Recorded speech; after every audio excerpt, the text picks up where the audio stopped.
क्या आप भी हर रोज़ दही खा रहे हो यह सोचकर कि यह हेल्दी है? पर दही जो है सबके लिए अमृत नहीं होता है। कभी-कभी यह ज़हर का काम भी कर सकता है। नमस्कार, मैं डॉक्टर योगिता टिकरिया। आज के इस वीडियो में बात करूँगी दही के बारे में, कुछ ऐसी रोचक बातें जो शायद आपने कभी नहीं सुनी होगी। आयुर्वेद में दही के बारे में कुछ चीज़ें लिखी गई है।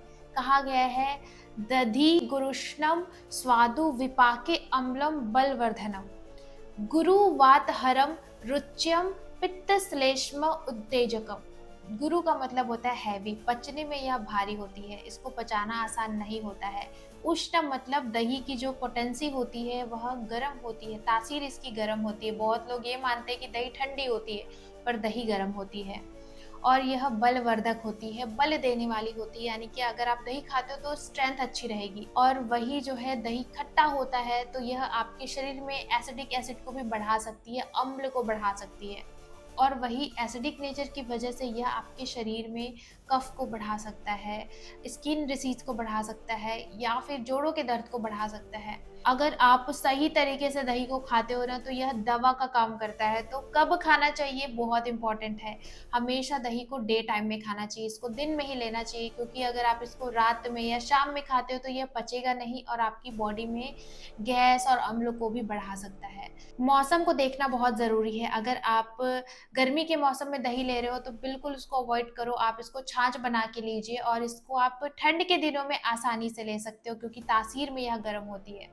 किसके साथ खाना चाहिए बहुत इम्पोर्टेंट है। बहुत सारे लोग इसमें बहुत सारी चीज़ें फ्लेवर्स मिला के खाते हैं, तो अगर आप इसको शहद के साथ खाते हो ना तो ये ज़हर का काम करता है।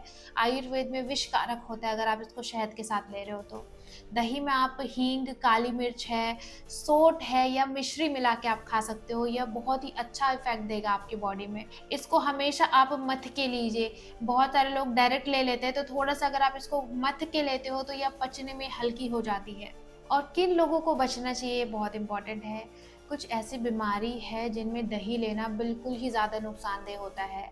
तो स्किन डिसीज़ है, आर्थराइटिस का कंडीशन है, अस्थमा है, कफ कोल्ड है, साइनोसाइटिस की प्रॉब्लम है, आईबीएस है, एसिडिटी सीवियर होती है, सीवियर गैस है, या फिर आपको कोलेस्ट्रॉल बहुत ज़्यादा बढ़ा हुआ है, बहुत ही ज़्यादा हार्ट की कोई प्रॉब्लम है, उस टाइम पे आपको दही अवॉइड करना चाहिए। बहुत सारे लोग दही के साथ जो है कुछ ऐसी दूध वाली चीज़ें लेते हैं या चाय वगैरह लेते हैं, तो अगर आपने चाय या गर्म दूध लिया हुआ है ना, तो आप 1 घंटे के ब्रेक के बाद आप दही ले सकते हो।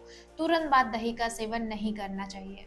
हाई अमाउंट में प्रोबायोटिक्स होता है जो आंतों के लिए बहुत अच्छा होता है, पर अगर आपकी पाचन शक्ति धीमी है, पचा नहीं पा रहे हो, तो वो प्रोबायोटिक्स जो है ना, बैक्टीरिया जो है वो गैस को बढ़ा सकती है, ब्लोटिंग को बढ़ा सकती है।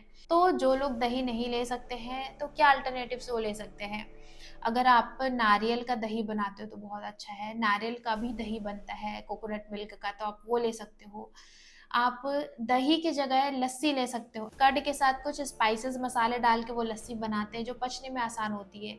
आप छाछ ले सकते हो। और अगर आपको मिल्क वाली कोई भी चीज़ नहीं लेनी है तो आप जीरा अजवाइन का पानी भी पी सकते हो। तो ये सारे अल्टरनेटिव्स जो है आप दही के बजाय ले सकते हो।